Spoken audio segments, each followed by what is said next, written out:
Voici le plan de l'épreuve de natation des JO Paris 2024. Ce plan n'est pas à l'échelle. Ici la Seine, le pont de l'Alma, le pont des Invalides, le pont Alexandre III et le trajet à effectuer pour l'épreuve de natation, donc qui commence en A et se termine en G.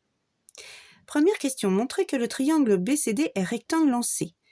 Il est ici, on a les mesures, donc on va utiliser la réciproque du théorème de Pythagore. Le plus long côté est BD. On va comparer le plus grand côté au carré avec la somme des deux autres côtés au carré. Donc BD au carré est égal à 625. Et CB au carré plus CD au carré est aussi égal à 625. L'égalité de Pythagore est vérifiée, donc le triangle BCD est rectangle en C, d'après la réciproque du théorème de Pythagore. La suite de notre problème sur les JO pour s'entraîner au brevet. La question 2A. Justifier que les droites BC et EF sont parallèles.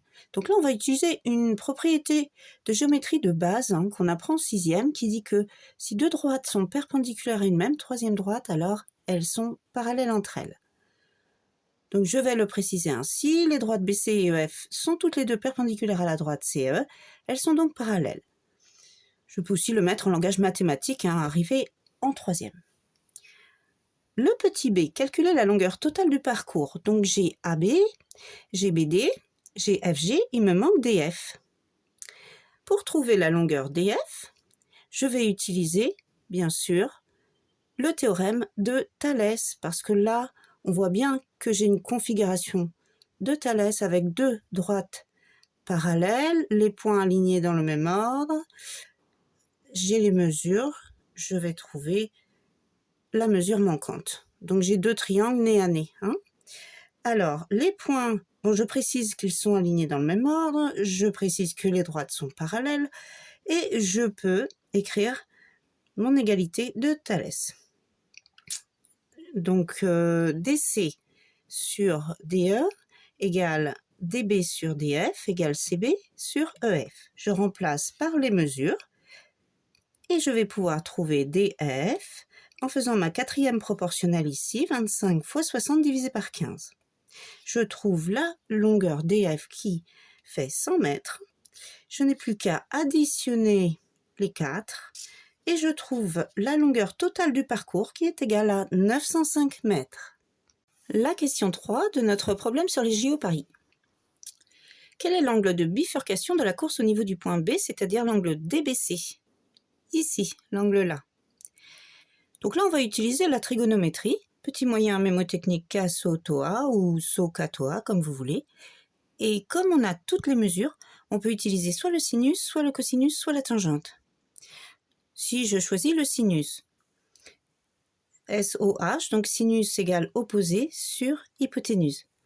Donc le sinus de l'angle B est égal à mesure de CD, le côté opposé, sur l'hypoténuse BD. CD sur BD égale 15 sur 25. Ensuite, je fais arc sin ou sin moins 1 sur la calculatrice de 15/25e et je trouve la mesure de l'angle DBC qui est de 37 degrés, environ, arrondi au degré.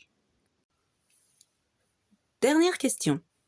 Vincent Louis, un triathlète français, nage à une vitesse constante de 5 km/h pour aller du point A au point B. Combien de temps mettra-t-il pour aller du point A au point B? Donnez le résultat en minutes et en secondes. Donc la vitesse correspond à la distance sur le temps en kilomètres par heure. La vitesse, on l'a, c'est 5 km/h. La distance est de 400 mètres, soit 0,4 km. Et on recherche le temps en heures, pour le moment. Donc, 0,4 fois 1, ici c'est sur 1 si vous voulez, divisé par 5. Donc 0,4 divisé par 5, je trouve le temps en heures qui est de 0,08. Maintenant, en minutes. Donc 1 heure égale 60 minutes. 0,08 heures égale 4,8 minutes. Donc 4 minutes.